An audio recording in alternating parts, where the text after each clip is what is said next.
জয় শ্রী মহাকাল। শ্রীরামকৃষ্ণের শাস্ত্র সম্পর্কে আমরা বলছিলাম। আমরা বারবার দেখেছি ওনার শাস্ত্রের মুখ্য দুইটি ছিল, একটি হলো কথামৃত শ্রীমরচিত, যেখানে ওনার প্রত্যেক নিয়মিত কথোপকথন লিপিবদ্ধ আছে, আর একটি হলো শ্রীরামকৃষ্ণ লীলা প্রসঙ্গ। শ্রীরামকৃষ্ণ লীলা প্রসঙ্গ স্বামী শারদানন্দ রচিত শ্রীরামকৃষ্ণের প্রামাণিক তত্ত্ববহুল বর্ণনামূলক ব্যাখ্যাত বিশাল জীবনী গ্রন্থ। এটি কোনো কাল্পনিক জীবনী নয়। এই জীবনী গ্রন্থের নামকরণের মধ্যে বিশেষ তাৎপর্য আছে। প্রাচীন প্রথা অনুযায়ী ধর্মশাস্ত্র পুরাণের পূর্বে শ্রী লেখা হয়, যেমন শ্রীমদ্ ভাগবত, শ্রী চৈতন্য চরিতামৃত। আবার শিষ্টাচার অনুযায়ী অবতারদের পূর্বে শ্রী লেখা হয় শ্রীরামচন্দ্র, শ্রীকৃষ্ণ, শ্রীরামকৃষ্ণ। ভগবান অবতীর্ণ হন কিনা এই প্রশ্নের উত্তরে শারদানন্দ বলেন, অবতীর্ণ হন বই কি, ঠাকুরকে বলতে শুনেছি, যে রাম যে কৃষ্ণ সেই ইদানিং রামকৃষ্ণ। আবার বলেছেন 200 বছর পরে আবার অবতীর্ণ হবেন উত্তর পশ্চিম কোণে। শরীর ত্যাগের 2 দিন আগে ঠাকুর নরেন্দ্রকে বলেছিলেন, যে রাম যে কৃষ্ণ সেই ইদানিং রামকৃষ্ণ। শ্রীরামকৃষ্ণের কথামৃত ও লীলা প্রসঙ্গের বিভিন্ন স্থানে ঠাকুর কখনো নিজের স্বরূপ সরাসরি, কখনো ঠারে ঠারে প্রকাশ করেছেন। পরিশেষে লীলা প্রসঙ্গ। মানুষ করে খেলা আর ভগবান করেন লীলা। এই গ্রন্থের নামকরণ থেকে আমরা জানতে পারি এটি অবতাররূপী ভগবানের লীলা কাহিনী। অবতাররা আত্মজীবনী লেখেন না, ঋষিরা বা শিষ্যরা তাদের জীবন ও বাণী লিপিবদ্ধ করেন। মহর্ষি বাল্মীকি রামায়ণে শ্রীরামচন্দ্রের জীবন কাহিনী লেখেন দেবর্ষি নারদের অনুরোধে। বাল্মীকি নারদকে জিজ্ঞাসা করেছিলেন, মুনিবর, বর্তমান সময়ে পৃথিবীতে এরূপ কোনো ব্যক্তি আছেন যিনি সর্বগুণসম্পন্ন, অপরিমিত পরাক্রমের আশ্রয়, ধর্মজ্ঞ, কৃতজ্ঞ, সত্যবাক, দৃঢ়ব্রত, সচ্চরিত্র ও সকল প্রাণীর হিতকারী? এরূপ কে আছেন? যিনি বিদ্বান, দক্ষ, প্রিয়দর্শন, ধীর, জিত ক্রোধ, দ্যুতিমান, অনুসূয়ক। এরূপ কে আছেন? যিনি ক্রুদ্ধ হইলে দেবতারাও ভয় পান। আপনি এরূপ পুরুষ জানিতে সমর্থ। অনুগ্রহপূর্বক আমার কৌতূহল নিবৃত্তি করুন। নারদ দশরথ পুত্র রামচন্দ্রের নাম উল্লেখ করলেন। তারপর শুরু হলো রামায়ণ রচনা। মহর্ষি বেদব্যাস ও উপনিষদ সংকলন করেন। তিনি বহু পুরাণ, ব্রহ্মসূত্র ও মহাভারত রচনা করেন। তারপর মহাভারতের অন্তর্গত শ্রীমদ্ ভগবদ্গীতাতে বেদ উপনিষদের নির্যাস লিপিবদ্ধ করেন। তবুও ব্যাসের মন শান্তি এলো না। মহর্ষি মনের অবস্থা বুঝে দেবর্ষি নারদ বললেন, বেদব্যাস, তুমি বলিয়াছ সকল কথায়, কিন্তু সকল শাস্ত্রকর সার্থক হইছে যে মানব জীবনের মধ্যে, সেই জীবন কথা তুমি বলো নাই। সকল শাস্ত্র মহাদান প্রাণব্রন্ত হইয়াছে যে মহানায়কের লীলা নাট্যে, তুমি তাহার কথা বিস্তারে বলো নাই। শ্রীকৃষ্ণের শ্রীমুখের বাণী শ্রী গীতাতে তুমি বলিয়াছ, কিন্তু তাহা লীলা কাহিনী শ্রীমদ্ ভাগবত তুমি বলো নাই। তাহা বলিলেই তোমার চিত্তে পরিতৃপ্তি আসিবে। তাহা শুনিয়ায় বিশ্বজীবের পরমা শান্তি লাভ হইবে। দেবর্ষি নারদ ব্যাসকে বাসুদেব মন্ত্র ও চতুশ্লোকী ভাগবত দিলেন। মন্ত্র ও শ্লোক পেয়ে মহর্ষি ব্যাস ধ্যানমগ্ন হলেন এবং অপরোক্ষ অনুভূতিতে শ্রীকৃষ্ণের সমগ্র লীলা দর্শন করলেন। দ্রষ্টা ব্যাসদেবের লেখনী থেকে শত উচ্চারিত হল শ্রীমদ্ ভাগবত, ভগবান শ্রীকৃষ্ণের লীলা কাহিনী। এ যুগে ভগবান শ্রী শ্রী রামকৃষ্ণদেবের দৈবী লীলা লিপিবদ্ধ করেছেন স্বামী শারদানন্দ। তাঁর শ্রী শ্রী রামকৃষ্ণ লীলা প্রসঙ্গ নামক অমর গ্রন্থে শ্রী ভগবানকে নায়ক করে মহাকাব্য রচনা করা শ্রী ভগবানের কৃপাতেই সম্ভব। পূর্বের 2 জন মহাকবি সংস্কৃত শ্লোকে শ্রী ভগবানের মহিমা প্রকাশ করেছেন। শারদানন্দ তা করেননি। তিনি পূর্বসূরীদের পদাঙ্ক অনুসরণ করেননি। নিজস্ব বৈশিষ্ট্য অনুরূপে গদ্য ছন্দে সহজ সরল ভাষায় তার কাব্যের মহানায়ক শ্রী রামকৃষ্ণের জীবন কথা বর্ণনা করেছেন। সুরেন রায় রামকৃষ্ণ দেব রচয়িতা স্বামী শারদানন্দ প্রবন্ধে লিখেছেন, ব্যাস ও বাল্মীকির পক্ষে যে কাজ সহজ ছিল, শারদানন্দের পক্ষে সে কাজ ছিল অতি কঠিন। কারণ ব্যাস বাল্মীকি আপন আপন কল্পনায় অপরূপ চিত্রকে বাস্তবায়ন করেছেন। সেক্ষেত্রে শারদানন্দ দিনের পর দিন, মুহূর্তের পর মুহূর্ত তাঁর কাব্যের নায়ককে চাক্ষুষ করেছেন, শুনেছেন সেই ভগবানের অমৃতময় বাণী। কল্পনার চিত্রকে প্রকাশ করতে যে রং তুলির ব্যবহার করা সহজ, শারদানন্দের ক্ষেত্রে সে সুযোগ ছিল না। তাকে বাস্তবের সব ক্ষুদ্রাতি ক্ষুদ্র ঘটনাকে যথাযথরূপে তুলে ধরতে হয়েছে পাঠকের সামনে। শ্রীরামকৃষ্ণের নরলীলার কাহিনী প্রকাশ করে সেই সঙ্গে ঠাকুরের অমৃতময় বাণীর অনুপম ভাষ্য দিয়েছেন, ব্যাখ্যা করেছেন সর্বসাধারণের উপযোগী সহজ সরল ভাষায়। কাশীপুরের কল্পতরু দিবসে গিরিশ ঘোষ ঠাকুরকে বলেছিলেন, ব্যাস বাল্মীকি যার ইয়াত্তা করতে পারেনি, আমি তাঁর সম্বন্ধে অধিক কী আর বলিব। সত্যি কথা, কৃষ্ণ রামের সম্বন্ধে অত কথা লিখেও ব্যাস বাল্মীকি সম্পূর্ণভাবে তাহা প্রকাশ করতে পারেননি। অনন্ত রূপের এক খণ্ড চিত্র অঙ্কন করে গিয়েছেন মাত্র। এই দুই মহাকবি এই দুই চরিত্রকে প্রকাশ করতে হিমশিম খেয়েছেন। রাম ও কৃষ্ণ চরিত্রের পৃথক পৃথক কালে প্রকাশ করেছেন তারা, কিন্তু শারদানন্দের বেলায় রাম ও কৃষ্ণ এই দুই রূপ এক হয়ে রামকৃষ্ণ রূপে দেখা দিয়েছিলেন। অতএব কি দুরহ কর্ম সাধন করতে হয়েছে শারদানন্দকে, সে কথা বলা বাহুল্য। এই দুরহ কর্ম সাধনে তিনি লাভ করেছেন ঠাকুরের কৃপা, শ্রী শ্রী মায়ের আশীর্বাদ এবং স্বামীজি ও গুরু ভাইদের অনুপ্রেরণা। এই তিন শক্তির মহাবলে বলীয়ান হয়ে শারদানন্দ প্রকাশ করলেন লীলাময় শ্রীরামকৃষ্ণের লীলা রহস্য। নাম দিলেন লীলা প্রসঙ্গ। লীলা প্রসঙ্গে এক কথায় শ্রীরামকৃষ্ণের দর্শন এবং শ্রীরামকৃষ্ণ দর্শন। আর যিনি শ্রীরামকৃষ্ণ তিনি সচিদানন্দ ব্রহ্মা। যে সে হিসাবে লীলা প্রসঙ্গকে ব্রহ্ম দর্শনও বলা চলে। লীলা প্রসঙ্গ রচনার পূর্বে শ্রীরামকৃষ্ণের অনন্য জীবনী থেকে আমরা পাই, স্বামী শারদানন্দ লীলা প্রসঙ্গ শুরু করেন 1909 সালে এবং শেষ করেন 1919 সালে। এই বিরাট জীবনী গ্রন্থ প্রকাশের পূর্বে ঠাকুরের কয়েকটি জীবনী প্রকাশিত হয়েছিল। সেগুলি সংক্ষেপে আলোচনা করলে লীলা প্রসঙ্গের অনন্যতা বোঝা যাবে। এক, কেশবচন্দ্র সেনের শিষ্য ব্রাহ্ম নেতা প্রতাপচন্দ্র মজুমদার 1869 সালে প্রকাশ করেন রামকৃষ্ণ পরমহংস নামে ইংরাজিতে রামকৃষ্ণের একটি সংক্ষিপ্ত জীবনী, যার পৃষ্ঠা সংখ্যা ছিল মাত্র 12। মজুমদার রামকৃষ্ণের জীবনী ও বাণীর দ্বারা সম্মিলিত হয়ে লেখেন, যদি রামকৃষ্ণের সকল উক্তি লিপিবদ্ধ করা যায় তাহলে এক অদ্ভুত অসামান্য প্রজ্ঞার এক গ্রন্থ হয়ে দাঁড়াবে। মনে হবে দিব্যবাণীর দিন, মৌলিক আদিম প্রজ্ঞার দিন যেন আবার ফিরিয়া এসেছে। 2, 1878 সালে কেশব সেনের অনুগামী সাংবাদিক গিরিশচন্দ্র সেন শ্রীরামকৃষ্ণের 184টি উপদেশ সহ আদি কথা রচনা করেন। 1886 সালে শ্রীরামকৃষ্ণের দেহত্যাগের পর তিনি কাশীপুর শ্মশানে দাহকালে উপস্থিত ছিলেন। তারপর নববিধানে ব্রাহ্ম সমাজ পত্রিকায় তিনি প্রতিবেদন লেখেন। এটি প্রকৃতপক্ষে 21 পৃষ্ঠাব্যাপী শ্রীরামকৃষ্ণের একটি সংক্ষিপ্ত জীবনী। এতে কিছু নতুন কথা আছে, আবার কিছু ভুল তথ্যও আছে। 1983 সালে শ্যামল বসু আদি কথাম্মি সম্পাদনা করে ও অনন্য প্রকাশন থেকে তা ছাপিয়েছেন। 1890 সালে রামচন্দ্র দত্ত শ্রীরামকৃষ্ণ পরমহংসদেবের জীবন বৃত্তান্ত বের করেন। 1885 সালে রামচন্দ্র ঠাকুরের উপদেশের উপর তন্ত্রসার প্রকাশ করেন। একদিন কথা প্রসঙ্গে ঠাকুর রামকে জিজ্ঞাসা করেন, হ্যাঁ গো, এসব বলেছিল, এগুলো কি তুমি ছাপছো? তাতে কি লিখেছ? রাম বললেন, আমি অন্য কিছু লিখিনি, আপনি যে সকল উপদেশ বলছেন তাই সকল লিখছি। এই বলে তিনি ঠাকুরকে কিছু পড়ে শোনান। তাতে ঠাকুর বলেন, ও এই লিখেছ, তা আর কি, বেশ করেছ। দেখো, যদি তুমি আপনি লিখছো মনে করো তো লেখো, তাহা নইলে কেউ নেবে না। আর যদি তুমি মনে করো তিনি লেখাচ্ছেন, তাহলে দেখবে উজান বইবে। আর দেখো, এখন আমার জীবনী ছেপো না, আমার জীবনী বের করলে আমার শরীর থাকবে না। তারপর রামদত্ত 1890 সালে ঠাকুরের জীবনী প্রকাশ করেন। অবতরণিকা কালে লেখেন যে তিনি এই জীবনীর উপাদান কিয়দাংশ নিজ প্রত্যক্ষ করেছেন, কিছু ঠাকুরের মুখ থেকে শুনেছেন এবং কোনো কোনো ঘটনা হৃদয়ের কাছ থেকে পেয়েছেন। এই গ্রন্থেও বেশ কিছু ভুল ছিল। 1945 সালে স্বামী মাধবানন্দ গ্রন্থখানি আদ্যপান্ত সংশোধন করেন এবং যোগোদ্যানে শ্রীরামকৃষ্ণ মঠ থেকে আবার তা পুনঃপ্রকাশিত হয়।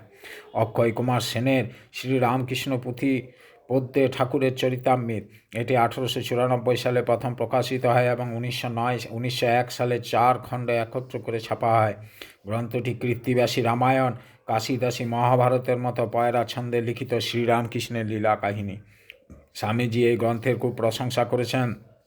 এই গ্রন্থ পূর্ণাঙ্গ জীবনী নয়, এর ভিতর কিছু অলৌকিক কাহিনী ও অতিশয়োক্তিও আছে। পরবর্তীকালে লেখক লীলা প্রসঙ্গ পড়ে নিজের ভুল কিছু সংশোধন করেছিলেন। সত্যাচরণ মিত্রের শ্রীরামকৃষ্ণ পরমহংসের জীবনীয় উপদেশ 192 পৃষ্ঠায় প্রকাশিত হয় 1897 সালে। এই গ্রন্থখানি দেখার সৌভাগ্য আমাদের হয়নি, তবে লেখক এবং পুস্তকের অর্ধেক মহিমাচরণ অবধূতের কাছ থেকে শুনে লিখেছেন। Friedrich Max Muller Ramakrishna his life and saying লেখেন 1898 সালে। জীবনী অংশ প্রকৃতপক্ষে স্বামী শারদানন্দের লেখা এবং স্বামী বিবেকানন্দ কর্তৃক অনুমোদিত। ভূপেনচন্দ্র মজুমদারের রামকৃষ্ণ চরিতামৃত বা ভগবান শ্রী রামকৃষ্ণদেবের জীবনী 89 পৃষ্ঠায় প্রকাশিত হয় 1901 সালে। গ্রন্থটি সম্প্রতি বিভাসচন্দ্র কর্তৃক প্রকাশিত হয়েছে। এই বইয়ের বহু ঘটনা প্রমাদপূর্ণ, যেমন মায়ের ষোড়শী পূজা জয়রামবাটিতে হয়। মহেন্দ্রনাথ গুপ্তের শ্রী রামকৃষ্ণ কথামৃত 1902 সাল থেকে 1910 সালের মধ্যে 4টি খণ্ডে প্রকাশিত হয়। কথামৃত ঠাকুরের জীবনী গ্রন্থ নয়, এটি ধর্মজগতের এক বিস্ময়কর গ্রন্থ, যেখানে অবতারের কথোপকথন হুবহু রক্ষিত রহিয়াছে। সুরেশচন্দ্র দত্তের শ্রীমৎ রামকৃষ্ণ পরমহংসদেবের সংক্ষিপ্ত জীবনীয় উপদেশ প্রকাশিত হয় 1908 সালে। লেখক ঠাকুরের জীবনের বিভিন্ন ঘটনা সংগ্রহ করে 82 পৃষ্ঠায় একটি সুন্দর ও সংক্ষিপ্ত জীবনী লিখে তা বহু উপদেশ সংযোজন করেছেন। এরপর সবার শেষে আসি গুরুদাস বর্মনের বিবেকানন্দ শিষ্য চিত্রশিল্পী প্রিয়নাথ সিংহ শ্রীরামকৃষ্ণ চরিত 1910 সালের প্রকাশিত হয়। ইনি উদ্বোধন পত্রিকায় ধারাবাহিকভাবে ঠাকুরের জীবনী লিখতে শুরু করেন। এই গ্রন্থের কিছু উপাদান তিনি সংগ্রহ করেন বরানগর মঠে শ্রীরামকৃষ্ণ সন্ন্যাসী শিষ্যদের কাছ থেকে এবং হৃদয়রামের বিবরণী থেকে। তিনি উল্লেখ করেন, হৃদয় মধ্যে মধ্যে মঠে আসিয়া 2-4 দিবস বাস করিতেন এবং সেই ঠাকুরের অপূর্ব জীবনের ঘটনাবলী গল্প করিয়া শ্রোতাবর্গকে একান্ত মুগ্ধ করিতেন। মাতুলের ভাবভঙ্গি, ধরন ধারণা, গলাস্বর প্রভৃতির হৃদয় অতি সুচারুরূপে নকল করিয়া অভিনয় করিতে পারিতেন। কাজেই হৃদয় মঠে আসিলে যেন একটা উৎসব পড়িয়া যাইত। সকলেই তাহাকে ঘিরিয়া বসিয়া তাহার প্রাণ মাতানো গল্প করিয়া বলিতেন। স্বামী অভেদানন্দ, স্বামী রামকৃষ্ণানন্দ প্রমুখ ওই সমস্ত গল্পের কতকগুলি একখানি খাতায় লিখিয়া রাখিতেন এবং আপনারা যে সকল ঘটনা তাহাদের গুরুদেবের শ্রীমুখে শুনিয়াছিলেন তাহারও কতক কতক লিখিয়া রাখিতেন। এই খাতাখানি ওই গ্রন্থের প্রধান অবলম্বন। তাহার উপর ভক্তপ্রবর শ্রীরামচন্দ্র দত্ত লিখিত জীবনচরিত, শ্রী সত্যচরণ মিত্র প্রণীত জীবনচরিত, শ্রীযুক্ত অক্ষয় কুমার সেনের পুঁথি আর শ্রীম লিখিত কথামৃত হইতেও কতগুলি ঘটনা সংগৃহীত হইয়াছে। এতদ্ব্যতীত শ্রীরামকৃষ্ণের গৃহী ও সন্ন্যাসী শিষ্যগণ প্রত্যেকে কেমন করিয়া তাহার পবিত্র সঙ্গ ও কৃপালাভ করিয়াছিলেন তাহাদেরই নিকট হইতে সংগৃহীত হইয়াছে। কবিবর গিরিশচন্দ্র ঘোষ মহাশয় স্বয়ং আপন কাহিনী লেখককে লিখিয়া দিয়েছিলেন। বিভিন্ন সূত্র থেকে ঠাকুরের জীবনের ঘটনাবলী সংগ্রহ করা সত্ত্বেও তাতে অনেক ভুল ছিল, যা শারদানন্দ সংশোধনের জন্য উদ্বোধনে ছাপতেন। উপরিউক্ত ওই 10টি গ্রন্থ লীলা প্রসঙ্গ রচনার পূর্বে প্রকাশিত হয়। প্রতিটি গ্রন্থের নিজস্ব বৈশিষ্ট্য থাকলেও ওইগুলি সম্পূর্ণ জীবনী নয় এবং লীলা প্রসঙ্গের ধারে কাছেও এরা আসে না। গ্রন্থাকার স্বামী শারদানন্দের প্রস্তুতি দেখলে আমরা বুঝতে পারব লীলা প্রসঙ্গ কত গভীর। ভগবান যাকে দিয়ে যা করান সে তাই করে, যতক্ষণ করান ততক্ষণ করে। 1883 সাল শরৎ শারদানন্দ যখন সেন্ট জেভিয়ার্স কলেজের ছাত্র তখন শ্রীরামকৃষ্ণকে দর্শন করেন এবং প্রায় 3 বছর তাঁহার সান্নিধ্য লাভে ধন্য হন। ঠাকুরের দিব্য জীবনের বহু ঘটনার তিনি সাক্ষী। শ্রীরামকৃষ্ণদেবের অন্তর্ধানের পর তিনি বরানগর মঠের শ্রদ্ধায় ও সাধনায় মগ্ন হন। মঠে শরৎ প্রাচ্য ও পাশ্চাত্য দর্শন ও শাস্ত্রাদি প্রচুর পড়তেন। এই প্রসঙ্গে লাঠু মহারাজের স্মৃতি থেকে আমরা পাই, মঠে সকলকে খুব পড়াশোনা করতে দেখতুম। তাই একদিন শরৎ ভাইকে জিজ্ঞাসা করলুম, হ্যাঁ রে, তোরা এত পড়াশোনা করিস কেন? স্কুল কলেজ ছেড়ে দিয়ে আবার গাদাগাদি বই পড়িস, তোদের কি পাশের পড়া পড়েছে?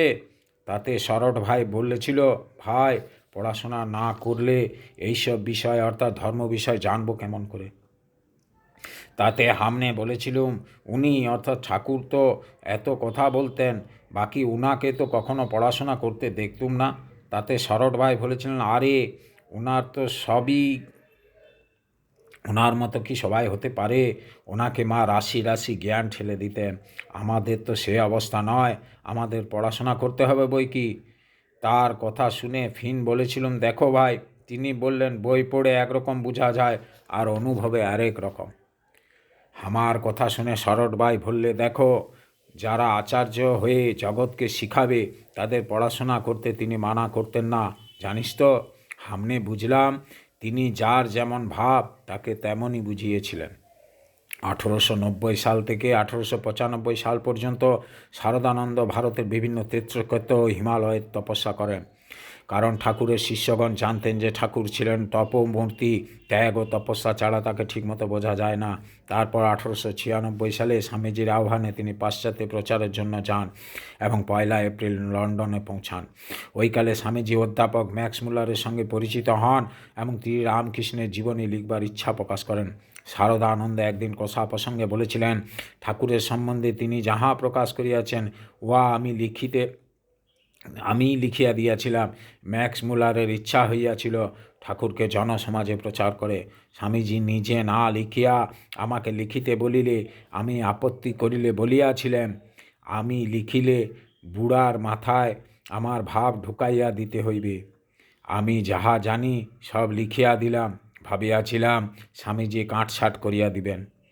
কিন্তু তিনি দুই একটি কথার বদল ও দুই একটি জায়গায় ভাষায় অত্যুক্তি তুলিয়া দিয়া গোটা লেখাটাকে পাঠাইয়া দিয়াছিলেন এবং আমার স্মরণ হয় ম্যাক্স মুলার কিছুই পরিবর্তন না করিয়া উহা ছাপাইয়াছিলেন। পাশ্চাত্যে 2 বছর থেকে শারদানন্দ আবার স্বামীজির নির্দেশে ভারতে ফিরে আসেন। 1897 সালে স্বামীজি রামকৃষ্ণ মিশন প্রতিষ্ঠা করেন এবং 1901 সালে শারদানন্দকে সংঘের সেক্রেটারি করেন। এটি বড় দায়িত্বপূর্ণ পদ। 1898 সালে স্বামীজি উদ্বোধন পত্রিকা শুরু করেন এবং স্বামী ত্রিগুণাতীতানন্দ সম্পাদক হন। 1902 সালের সেপ্টেম্বর মাসে ত্রিগুণাতীত বেদান্ত প্রচারের জন্য আমেরিকায় গেলে শারদানন্দের উপর পত্রিকার ভার পড়ে। তিনি উদ্বোধনে সম্পাদক রূপে আবার কখনো কখনো অন্য সম্পাদককে নিজের লেখা প্রবন্ধ দিয়ে নানাভাবে সাহায্য করতে থাকতেন। 1909 সালে তিনি উদ্বোধন পত্রিকা ও শ্রী শ্রী মায়ের বাসস্থানের জন্য বাড়ি তৈরি করেন। শারদানন্দ বাংলা, সংস্কৃত ও ইংরেজি ভাষায় বিশেষ পারদর্শী ছিলেন। উত্তর ও পশ্চিম ভারতের হিন্দিতেও বক্তৃতা দিয়েছেন। মায়াবতী অদ্বৈত আশ্রমের উদ্যোগে হিন্দিতে সমন্বয় পত্রিকায় প্রকাশনায় শারদানন্দ গুরুত্বপূর্ণ নেতৃত্ব দিয়েছিলেন। তিনি স্বামীজির প্রাচ্য ও পাশ্চাত্যের শিষ্যদের লেখা ইংরেজি জীবনী ও স্বামীজির কমপ্লিট ওয়ার্কসের বিভিন্ন বক্তৃতা সম্পাদন করেছেন। শারদানন্দকে জানতেন যে কেবল বিদ্যা ও বুদ্ধি থাকলে শ্রীরামকৃষ্ণের জীবনী লেখা সম্ভবপর নয়। ঠাকুরের চরিত্র, সাধনা, আধ্যাত্ম অনুভূতি, মনের গঠন, লোক ব্যবহার, কর্ম সাধারণ মানুষের মনের বুদ্ধির নাগালের বাইরে। তিনি ভাবমুখে শিক্ষা দিতেন। এই ভাবমুখটা সাধন জগতের একটা দুর্জ্ঞেয় রহস্য। শারদানন্দ লিখেছেন, নির্গুণ ও সগুণের মধ্যস্থলে এই রূপ যে বিরাট আমিত্বটা বর্তমান, ওয়াই ভাবমুখ। কারণ উহা থাকাতেই বিরাট মনে অনন্ত ভাবের স্ফুরণ হইতেছে। এই বিরাট আমি জগৎজননীর আমিত্ব বা ঈশ্বরের আমিত্ব। ঠাকুর বলতেন, ওরে ডুব দে, ওপরে ওপরে ভাসলে কি বস্তু লাভ হয়? বেদ পুরাণের কথা কানে শুনতে হয় আর তন্ত্রের সাধন সকল কাজে করতে হয়, হাতে হাতে করতে হয়। ঠাকুরের এই উপদেশ স্মরণ করে শারদানন্দ সাধন সাগরে ডুব দিলেন। তন্ত্রের সাধন রহস্য জানবার জন্য তিনি পিতৃব্য ঈশ্বরচন্দ্রের কাছে 1900 সালে 25 নভেম্বর তন্ত্র সাধনায় অভিষিক্ত হন। অবশ্য এ ব্যাপারে তিনি শ্রী শ্রী মা ও স্বামী ব্রহ্মানন্দের অনুমতি নেন। ঠাকুর ও শ্রী মায়ের কৃপায় তিনি সাধন পথে দ্রুত অগ্রসর হন। নারী মাত্রই মাতৃজ্ঞানে তন্ত্র সাধনার প্রথম সোপান। দেবীর প্রত্যক্ষ দর্শন তার চরম সিদ্ধি।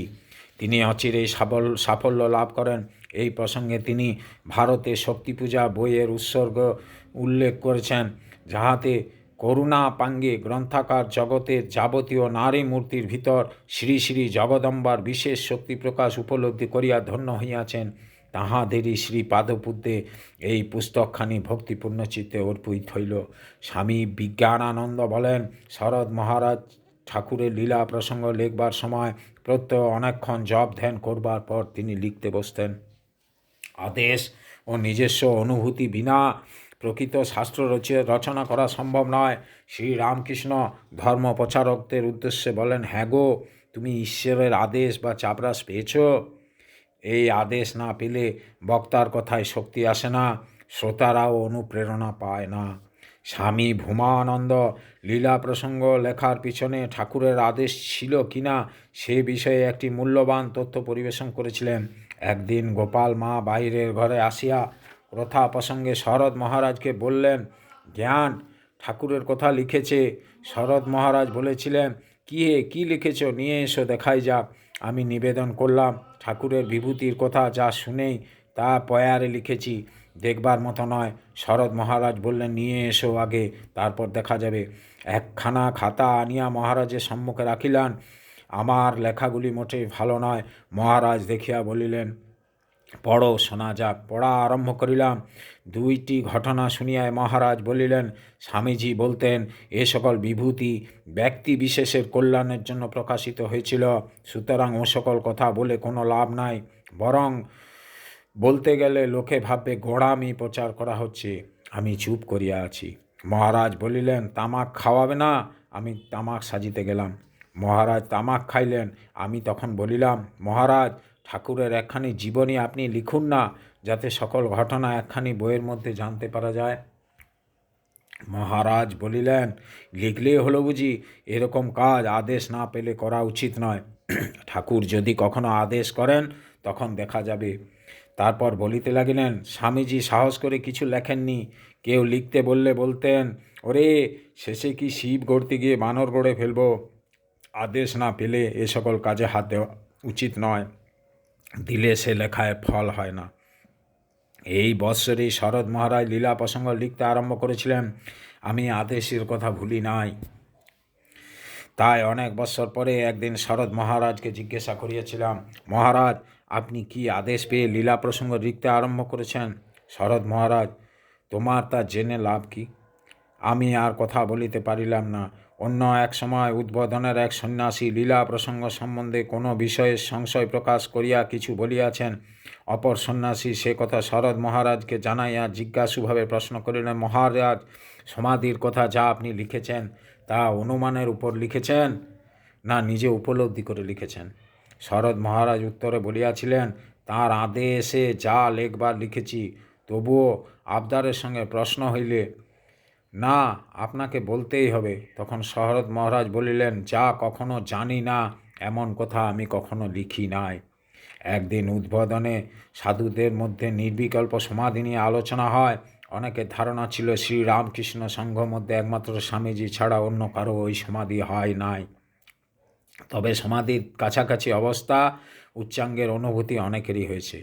এই বাদানুবাদের মীমাংসার জন্য স্বামী অসিতানন্দ শরৎ মহারাজের সেবক ছিলেন। শারদানন্দের কাছে গিয়ে তাঁর নির্বিকল্প সমাধি হয়েছে কিনা সে বিষয়ে সরাসরি প্রশ্ন করেন।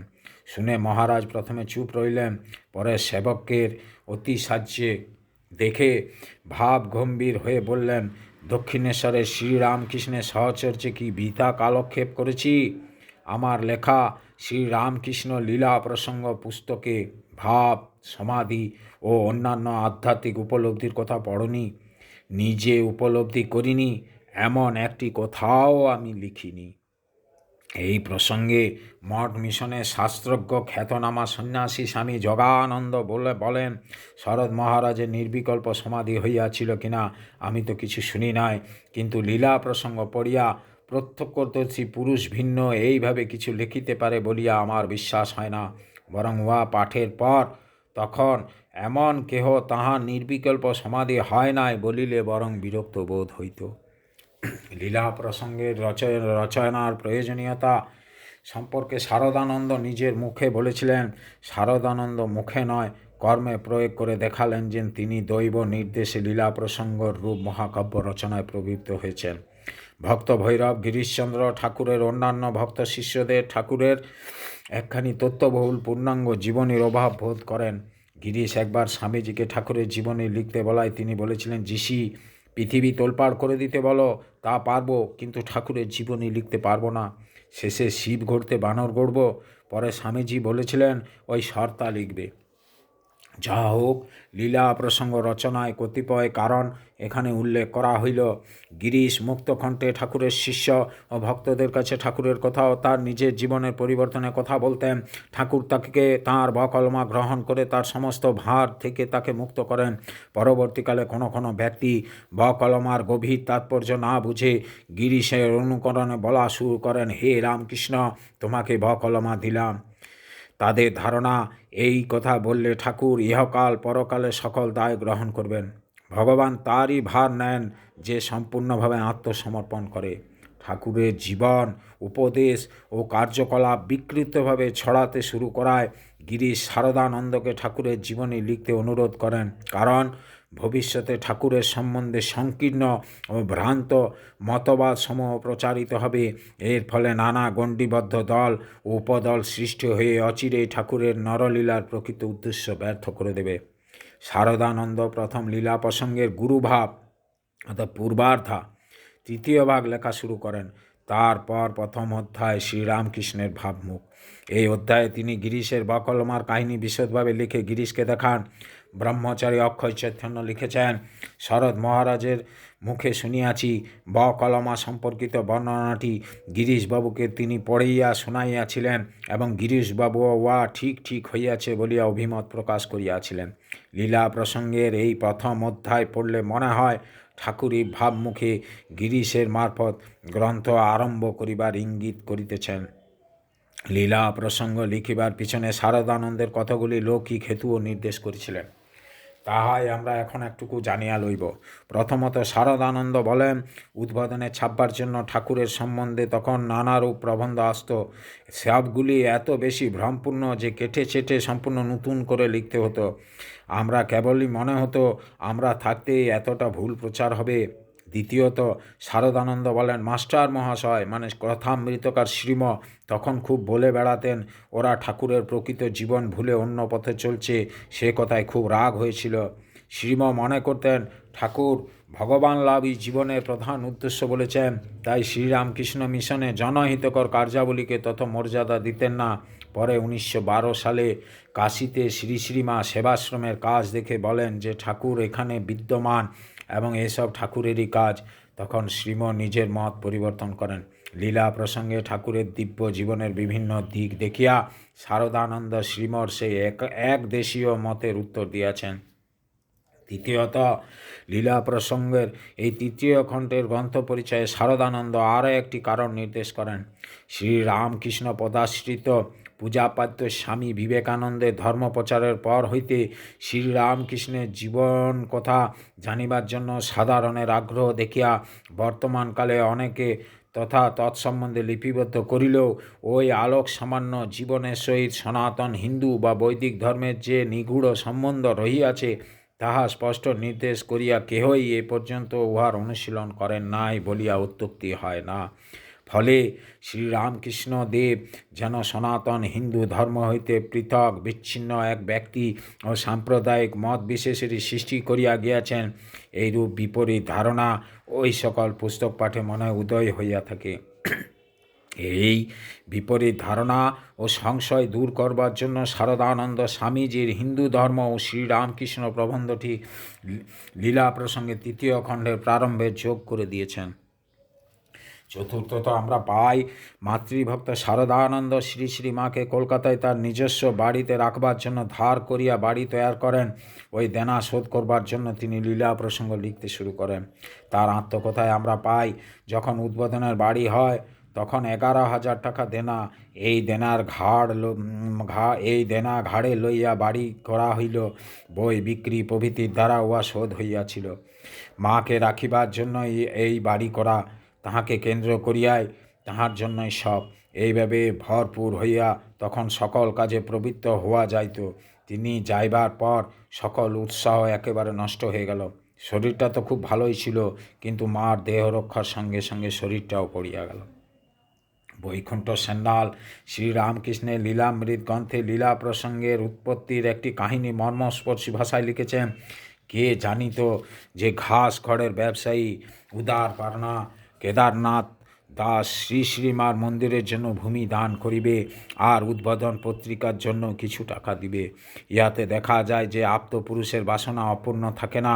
উদ্বোধনে সামান্য টাকা হইতে কিছুই হইবে না বুঝিয়া মাতৃগত প্রাণ শরৎ ঋণগ্রস্ত হইয়া কার্য সম্পাদন করেন। মন্দির তো হইল এবং শ্রী শ্রীমা অধিষ্ঠানও করিয়া প্রীত হইলেন বটে, কিন্তু কী রূপে ঋণ শোধ হইবে শরৎ এখন তাহাই ভাবিতে লাগিলেন। ভিক্ষা দ্বারা আশা পূর্ণ অসম্ভব জানিয়া শ্রী শ্রী রামকৃষ্ণ লীলা প্রসঙ্গ প্রণয়নে কৃতসংকল্প হন। এক আধ দিন নয়, বৎসরাধিক কাল প্রত্যহ একা আসনে 5-6 ঘণ্টা মানসিক চিন্তায় স্বাস্থ্যভঙ্গ হইতে থাকিলেও ভূক্ষেপ নাই, বরং আনন্দ যে মাতৃমন্দিরের ঋণ শোধের আত্মদান করিতেছি। ঋণ পরিশোধ হইল। বিন্দু বিন্দু তীর্থযাত্রীকে উৎকলে ভুবনেশ্বর পীঠ বিন্দু সরোবর যেরূপ পূর্ণ হয়, শরতের বিন্দু বিন্দু রক্তদানে মাতৃমন্দিরও সেইরূপ প্রতিষ্ঠিত হইল। এরপরও আছে, আমরা এগিয়ে যাব। লীলা প্রসঙ্গে তথ্য সংগ্রহ কীভাবে হয়েছিল, যে শীতপ্রজ্ঞ কর্মযোগী শারদানন্দ অহং বেশে বা নাম যশের জন্য লীলা প্রসঙ্গ লেখা শুরু করেননি। তিনি লক্ষ্য করলেন ঠাকুরের অন্তর্ধানের পর 23 বৎসর গত হয়েছে। স্বামীজি ও ঠাকুরের বেশ কয়েকজন ত্যাগী শিষ্য গৃহ শিষ্য এই জগৎ থেকে বিদায় নিয়েছেন। শ্রী শ্রী মা ব্রহ্মানন্দ গিরিশচন্দ্র প্রমুখ অন্যান্য শিষ্য ও ভক্তরা এখনও জীবিত। এই সময়ে ঠাকুরের সম্পর্কিত তথ্যাদি সংগ্রহ করতে না পারলে সব বিলুপ্ত হয়ে যাবে। তিনি ভিতরে তীব্র অনুপ্রেরণা পেলেন, আর পেলেন শ্রী শ্রী মায়ের আশীর্বাদ ও সাধু ভক্তদের সানুনয় অনুরোধ ও অনুপ্রেরণা। উদ্বোধন পত্রিকায় ঠাকুর সম্পর্কিত শারদানন্দের প্রথম প্রবন্ধ বেরোল 7ম বর্ষের 3য় সংখ্যায়, চৈত্র 1311 সালে। এই নাম শ্রীরামকৃষ্ণের জীবনালোচনা। 6ই চৈত্র রবিবার তিনি বেলুড় মঠে ঠাকুরের সাধারণ উৎসবে এই লেখাটি পাঠ করেন এবং পরে তা লীলা প্রসঙ্গে 4র্থ খণ্ডের পরিশিষ্ট ঠাকুরের মানুষভাব শিরোনামে প্রকাশিত হয়। উদ্বোধনের 8ম বর্ষ থেকে 11 বর্ষ পর্যন্ত গুরুদাস বর্মন লিখিত শ্রীরামকৃষ্ণের সাধনা ও শ্রীরামকৃষ্ণ চরিত বের হলো। তারপর শারদানন্দ 11 বর্ষ থেকে 11 সংখ্যা থেকে ধারাবাহিকভাবে লীলা প্রসঙ্গ লেখা শুরু করেন এবং শেষ 2 সংখ্যা গোপাল মার অদ্ভুত কাহিনী পাঠকে উপহার দিলেন। উদ্বোধনের 11 বর্ষের 11 সংখ্যায় অগ্রহায়ণ 1316 সালে শারদানন্দ ঠাকুরের সব শিষ্য ও ভক্তমণ্ডলীর কাছে ঠাকুরের জীবনের ঘটনাবলী সংগ্রহের জন্য নিম্নলিখিত আবেদনটি জানান। তিনি লিখেন, সম্পাদকের নিবেদন, শ্রীরামকৃষ্ণ দেবের অপূর্ব জীবন বেদ আজ নানা স্থানে নানা লোকে দ্বারা আংশিকভাবে লিপিবদ্ধ হইয়া জনসাধারণের কৌতূহল উদ্দীপিত করিতেছে। শুধু কৌতূহল কেন, লোকে উহার একটু আধটু যাহা জানিতে পারিতেছে তা তাহাতেই বুঝিতেছে এইরূপ অলৌকিক জীবনলোক বিগত 400 বৎসরের ভিতর আর ভারতগণ সম্ভূত হয় নাই, এবং তজ্জন্য এই আলোক সামান্য আচার্য প্রবরের শ্রীপাদ অনুসরণে নিজ নিজ ক্ষুদ্র জীবন যথাসম্ভব গঠন করিতে আজকাল অনেকেই প্রযত্নশীল। কাজেই লোকেরা এখন সত্যই জিজ্ঞাসা হইয়াছে, ভ্রম প্রমাদ পরিশূন্য সবিস্তার ঘটনার সম্বলিত অবতার প্রতিমুক্ত মহাপুরুষের সাঙ্গপাঙ্গতের সহিত সম্পূর্ণ লীলা বিলাস কাহিনী কোথায় পাওয়া যাইতে পারে। এই পর্যন্ত এইভাবে যতগুলি পুস্তক প্রকাশিত হইয়াছে তাহাতে আংশিক পরিতৃপ্তি হয়, আবার তাহার অধিকাংশের ভিতরেই ভ্রম ও প্রমাদ থাকায় ভয়ে ভয়ে পড়িতে হয়। পাঠকের এইরূপ বিষম সমস্যাস্থলে উদ্বোধন এখন হইতে ভগবান শ্রী শ্রী রামকৃষ্ণ দেব ও তাহার মণ্ডলীর বিশেষত স্বামী বিবেকানন্দের জীবন আলোচনা করিয়া যতদূর সম্ভব নির্ভুল ঘটনাবলীর সংগ্রহে বিশেষ লক্ষ্য রাখিবে। শ্রীরামকৃষ্ণ লীলা প্রসঙ্গ ও বিবেকানন্দ প্রসঙ্গ নামে উহা এখন হইতে নিয়মিত রূপে প্রকাশিত হইতে থাকিবে।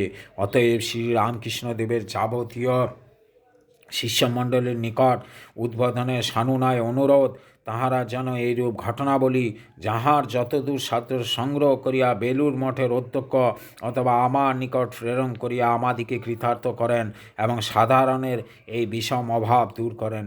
এখানেও এ কথা বলা উচিত যে শ্রীরামকৃষ্ণ চরিত নামে দিয়া যে প্রবন্ধগুলি গুরুদাস বর্মন এতদিন এই পত্রিকায় প্রকাশ করিতেছিলেন, তন্মধ্যে শ্রীরামকৃষ্ণদেবের জীবনাংশ ও শ্রীরামকৃষ্ণদেবের পরলোকগত ভগিনী হৃদয় রায় মুখোপাধ্যায়ের নিকট হইতে সংগৃহীত হইয়াছিল।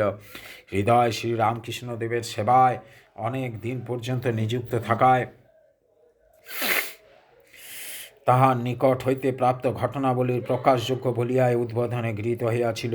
কিন্তু উহা ভ্রম পরিশূন্য নহে এবং উহাতেও অনেক কথা উল্টো পাল্টা দেখা গিয়েছে। গুরুদাস বর্মন এখন উহা সংশোধিত করিয়া পুস্তক আকারে প্রকাশিত করিতে যত্ন করিতেছেন দেখিয়া আমরা সুখী হইলাম। শারদানন্দ 1883 থেকে 16ই আগস্ট 1886 সাল পর্যন্ত ঠাকুরের জীবনে বহু ঘটনার প্রত্যক্ষদর্শী ছিলেন এবং 1885 সাল থেকে ঠাকুরের দেহত্যাগ পর্যন্ত তিনি সেবক হিসাবে শ্যামপুকুর ও কাশীপুকুরে কাটিয়েছিলেন। তারপর 23 বছর পরে ঠাকুরের জীবনী লিখবার কালে তিনি তথ্য সংগ্রহ করেছেন শ্রী শ্রী মা হৃদয় রামলাল ঠাকুরের ত্যাগী ও গৃহী শিষ্যদের কাছ থেকে। তাঁরা উজাড় করে দিয়েছেন ঠাকুরের সঙ্গে তাদের জীবনের বহু খুঁটিনাটি ঘটনা ও উপদেশ। ঠাকুরের দেহত্যাগের পর শারদানন্দ কামারপুকুরে যান এবং সেখানকার ঠাকুরের সমসাময়িক নরনারীদের কাছ থেকে ঠাকুরের বাল্য বয়সের এবং অন্যান্য তথ্য সংগ্রহ করেন। ঠাকুরের সাধনকালে একমাত্র প্রত্যক্ষদর্শী ছিলেন হৃদয়, তাই তাঁর কাছ থেকে শারদানন্দ পান সাধন জীবনের সংবাদ। উপরন্তু ঠাকুরের শিষ্যদের নিজের সাধনকালের কথা বলিয়াছিলেন। ঠাকুরের দেহত্যাগের পর হৃদয় কলকাতায় কাপড় ও চাদর ফেরি করে বেড়াত। কখনো কখনো সে বরানগর ও আলমবাজার মঠে এসে দু একদিন খেত এবং শিষ্যদের ঠাকুরের জীবনের নানা ঘটনাবলী বলিত। শিষ্যরা এইসব কাহিনী এই খাতায় লিখিয়া রাখিতেন। ব্রহ্মচারী অক্ষয় চৈতন্য লিখেছেন, শ্রী শ্রী সারদা মাতা তাহার বড় পুত্র স্বামী শারদানন্দ কর্তৃক লিখিত এই গ্রন্থখানির প্রতি অনুরাগ পরম্পরা হইয়াছিলেন। তিনি কলকাতায় থাকিলে শরৎ মহারাজ স্বয়ং তাহাকে পড়িয়া শোনাইতেন আর যোগীন মা পাশে বসিয়া এক মনে শ্রবণ করিতেন। তিনি দেশে থাকিলে উদ্বোধনে প্রকাশিত লীলা প্রসঙ্গ সাধারণত কাহারও দ্বারা পাঠ করাইয়া শোনাইতেন। তাই মা বলিতেন, শরতর বইয়ে সব ঠিক আছে। 1982 সালে 10ই আগস্ট উদ্বোধনের বাড়িতে স্বামী নিরানময়ানন্দ আমাকে শারদানন্দের ডায়েরি দেখান। তাতে দেখলাম তিনি কিভাবে ঠাকুরের জীবনে বিভিন্ন ঘটনা সংগ্রহ করেছেন। আমি দুপুরে মায়ের বাড়িতে প্রসাদ পেয়ে সারা দুপুর ওই ডায়েরি এবং নোটগুলির কপিগুলি দেখলুম। সেই মূল্যবান দলিলটি এখনও উল্লেখ করছি। শ্রীরামকৃষ্ণের পাঠক বুঝতে পারবেন শারদানন্দ কীভাবে সংক্ষিপ্ত শব্দগুলির উপর ধ্যান করে পৃষ্ঠার পর পৃষ্ঠা লীলা প্রসঙ্গ লিখেছিলেন। তো এই প্রসঙ্গে আসি যে আমরা ধীরে ধীরে এগিয়ে যাচ্ছি শ্রীরামকৃষ্ণের অনন্য সৃষ্টি লীলা প্রসঙ্গের দিকে। শুনে রাখুন, জেনে রাখুন, আনন্দে থাকুন, সকলের মঙ্গল হোক। জয় শ্রী মহাকাল। হরি ওম।